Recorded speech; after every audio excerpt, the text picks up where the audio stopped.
അസ്സലാമു അലൈക്കും വറഹ്മത്തുള്ളാഹി തആല വബറകാത്ത്. പ്രിയപ്പെട്ട ഇർബദ് മീഡിയ യൂട്യൂബ് ചാനലിലൂടെ വീഡിയോസുകളൊക്കെ കാണുന്ന എല്ലാ മുത്തുമുഅ്മിനീങ്ങൾക്കും അല്ലാഹു സുബ്ഹാനഹു വ തആല സന്തോഷവും സമാധാനവും പ്രദാനം ചെയ്യട്ടെ. നമ്മുടെ എല്ലാ പ്രയാസങ്ങളും അല്ലാഹു തീർത്ത് തന്ന് സന്തോഷമുള്ളൊരു ജീവിതം അല്ലാഹു നമുക്ക് നൽകട്ടെ ഇൻഷാ അല്ലാഹ്. മുഅ്മിനീങ്ങളെ, ഇന്ന് നമ്മൾ പറയാൻ പോകുന്നത് ഒരു പ്രധാനപ്പെട്ട വിഷയമാണ്. കള്ളന്മാർ ഏറ്റവും കൂടുതൽ അധികരിച്ച ഒരു കാലഘട്ടത്തിലാണ് നമ്മൾ ജീവിക്കുന്നത്, അല്ലേ? കള്ളന്മാരുടെ ശല്യം വല്ലാത്ത ശല്യമാണ്. അപ്പുറത്തെ വീട്ടിൽ കള്ളൻ കയറി, ഇപ്പുറത്തെ വീട്ടിൽ കള്ളൻ കയറി, അല്ലെങ്കിൽ നമ്മളെ വീട്ടിൽ വന്ന് ആരെങ്കിലും ആക്രമിക്കാൻ വരുന്നു, നമ്മളെ ശല്യം ചെയ്യാൻ വരുന്നു. നമ്മൾ നിരന്തരം കേട്ടുകൊണ്ടിരിക്കുന്ന ഒരു വാർത്തയാണിത്, അല്ലേ? നമുക്ക് ഇതിനെ എങ്ങനെ തടയാം? നമ്മുടെ വീട്ടിലേക്ക് ഒരു കള്ളൻ വരാതിരിക്കാൻ, അല്ലെങ്കിൽ നമ്മളെ ആക്രമിക്കാൻ ഒരു ശത്രു നമ്മുടെ വീട്ടിലേക്ക് വരാതിരിക്കാൻ നമുക്ക് എന്ത് ചെയ്യാൻ പറ്റും? അതുമായി ബന്ധപ്പെട്ട ഒരു അമലാണ് ഞാനിപ്പോൾ പറയാൻ പോകുന്നത്. ഇൻഷാ അല്ലാഹ്, അല്ലാഹു സ്വീകരിക്കട്ടെ. ഈ അമലുകളൊക്കെ കാണുന്ന നിങ്ങൾ എന്ത് ചെയ്യണം? അമലുകൾ ചെയ്യുന്നതിന് മുമ്പായിട്ട് രോഗികൾക്ക് മനസ്സിൽ കരുതി എന്തെങ്കിലും ഒരു ഹദിയ നിങ്ങൾ ചെയ്യുക. അല്ലാഹു സ്വീകരിക്കുമാറാകട്ടെ ഇൻഷാ അല്ലാഹ്. അപ്പോൾ നമ്മുടെ ഇന്നത്തെ വിഷയം കള്ളൻ വളപ്പിൽ കടക്കാതിരിക്കാനും ശത്രു നമ്മൾ ഉപദ്രവിക്കാൻ വളപ്പിൽ കടക്കാതിരിക്കാനും ഒക്കെയുള്ള ഒരു അമലാണ് ഞാൻ പറയാൻ പോകുന്നത്. ഈ അമല് ഒറ്റ അക്ഷരത്തിൽ ആയത്തുൽ കുർസി ഒരു പേപ്പറിൽ എഴുതുക. ഒറ്റ അക്ഷരത്തിൽ ആയത്തുൽ കുർസി ഒരു പേപ്പറിൽ എഴുതുക. എന്താണ് ഈ ഒറ്റ അക്ഷരത്തിൽ എഴുതുക എന്ന് പറഞ്ഞാൽ പല ആളുകൾക്കും അറിയില്ല. ഞാനൊരു ഉദാഹരണ സഹിതം കാണിച്ചു തരാം. പല ആളുകളും ചോദിക്കും, ഉസ്താദെ, എന്താണ് ഈ ഒറ്റ അക്ഷരത്തിൽ എഴുതുക, എങ്ങനെയാണത് എഴുതുക എന്ന് പല ആളുകളും ചോദിക്കാറുണ്ട്. അപ്പം ഞാനൊരു ഉദാഹരണം പറഞ്ഞുതരാം. ആയത്തുൽ കുർസിയാണല്ലോ ഞാൻ ഒറ്റ അക്ഷരത്തിൽ എഴുതാൻ പറഞ്ഞത്. നമുക്ക് ഇവിടെ മുഹമ്മദ് എന്നുള്ള പേര് നമ്മൾ എഴുതുമ്പോൾ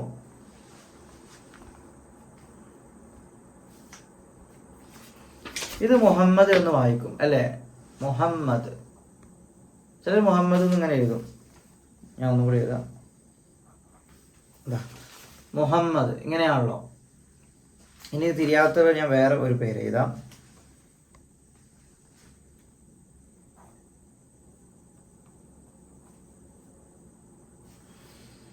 മുബഷിർ എന്നുള്ള പേര് ഇതിൻ്റെ അപ്പുറത്ത് എഴുതിയിട്ടുണ്ടോ? മുബഷിർ. ഇത് കൂട്ടക്ഷരമാണ്. ഇപ്പൊ ഞാൻ ഈ കാണിച്ച മുഹമ്മദും മുബഷിറും കൂട്ട അക്ഷരത്തിലാണ് ഞാനിപ്പോൾ എഴുതിയിട്ടുള്ളത്. ക്ലിയർ ആവുന്നുണ്ടോ? ഓക്കെ. ഇനി ഇത് രണ്ടും നമുക്ക് ഒറ്റ അക്ഷരത്തിൽ എഴുതാം.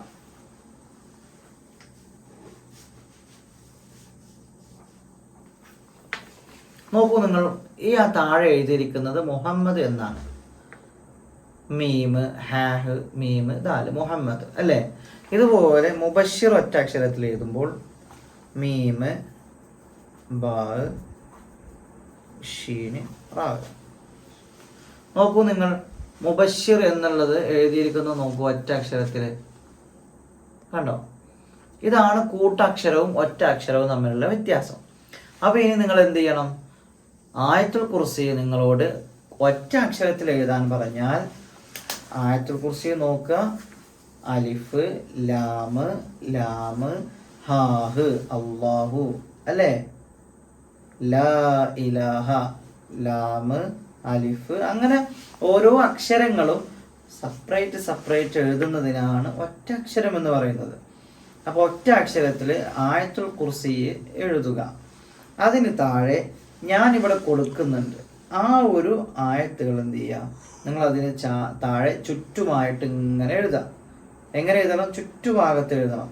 താഴേക്കല്ല, ആയത്തുൽ കുർസി ഇങ്ങനെ എഴുതിയതിന് ശേഷം അതിന് ചുറ്റുഭാഗത്തായിട്ട് ഞാൻ ഈ പറയുന്ന ആയത്തുകൾ എഴുതുക.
എഴുതിയതിന് ശേഷം ഇത് ചുരുട്ടിയിട്ട് ഈ പേപ്പർ ചുരുട്ടുക. എങ്ങനെ ചുരുട്ടണം? ഒരു ഉദാഹരണം കാണിച്ചു തരാം. ഒക്കെ കാണിച്ചെന്നാലും നമ്മളെ മുത്തുമണികൾ വീണ്ടും ചോദിക്കും സംശയങ്ങൾ. ഞാൻ വെറുതെ പറഞ്ഞതാട്ടോ, നിങ്ങൾ സംശയം ചോദിച്ചോളൂ, ഞാൻ പറഞ്ഞുതരും. ഒരു ഉദാഹരണം കാണിച്ചു തരാം. പേപ്പർ ഇങ്ങനെ ചുരുട്ടുക.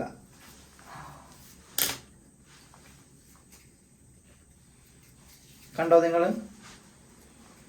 ഇതുപോലെ ചുരുട്ടി പേപ്പർ. ഈ പേപ്പർ എന്ത് ചെയ്യുക? ഇനി നീർന്നു പോകാതിരിക്കാൻ ഇവിടെ എന്തെങ്കിലുമൊക്കെ ഒന്ന് ഒട്ടിച്ചാൽ മതി. എന്തെങ്കിലും ഒന്ന് ഒട്ടിച്ചാൽ മതി.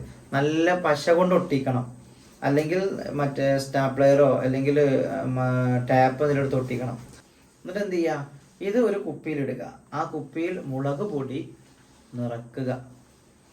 ഇത് ഒരു കുപ്പിയിലിട്ട് ആ കുപ്പിയിൽ മുളക് പൊടി നിറയ്ക്കുക. ഒരു കുപ്പി മുളകും പൊടി, ഈ സാധനം, ഇത് രണ്ടും മൂന്നും സെറ്റാക്കിയതിന് ശേഷം ഇതിലേക്ക് ഞാൻ പറയുന്നത് പോലെ ആയത്തുൽ കുർസി 71 തവണ മന്ത്രിച്ച് ഇതിലേക്ക് ഊതുക. 71 ആയത്തുൽ കുർസി മന്ത്രിച്ച് ഇതിലേക്ക് ഊതിയതിന് ശേഷം നിങ്ങളെ വീടിൻ്റെ ഗേറ്റ് കടന്നു വരുന്ന ഒരു ഭാഗത്ത്, വീടിൻ്റെ ഗേറ്റ് കടന്നു വരുന്ന ഒരു ഭാഗത്ത് ഇതെന്ത് ചെയ്യുക? ആ കുപ്പി അങ്ങനെ കുഴിച്ചിടുക. കുഴിച്ചിടുമ്പോൾ പറയാം, അള്ളാഹുവേ, ഈ കുഴിച്ചിട്ട ഭൂമിയിലേക്ക് ഒരു കള്ളനോ ഒരു ശത്രുവോ കടന്നു വരാൻ പാടില്ല അള്ളാ എന്ന് പറയാം.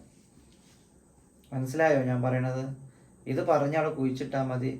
ആ വീട്ടിലേക്ക് പിന്നെ കള്ളൻ എന്താവൂല, കയറി വരൂല, ഇൻഷാ അള്ളാ. അപ്പോൾ നിങ്ങൾ ആത്മാർത്ഥമായി ചെയ്യുക. ദിവസവും ഒരു 21 ആയത്തുൽ കുർസി ആ വീട്ടിലുള്ള ആരോടെങ്കിലും ഓതാൻ പറയാം.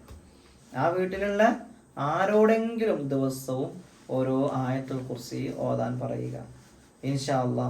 അള്ളാഹു അത്തരം പ്രയാസങ്ങളുള്ള വീടുകൾ അള്ളാഹു മഹാന്മാരെ കാവൽ തരട്ടെ. അത്തരം കള്ളന്മാരുടെ ശല്യത്തെ തൊട്ട് അള്ളാഹു നമ്മളെ കാത്തു രക്ഷിക്കട്ടെ, ഇൻഷാ അള്ളാ. നിങ്ങളൊക്കെ ദുആ ചെയ്യണം. നമ്മുടെ മജ്ലിസൊക്കെ നിങ്ങൾ കാണണം. അള്ളാഹു എല്ലാം സ്വീകരിക്കട്ടെ. അസ്സലാമു അലൈക്കും വറഹ്മത്തുള്ളാഹി തആല വബറകാതുഹു.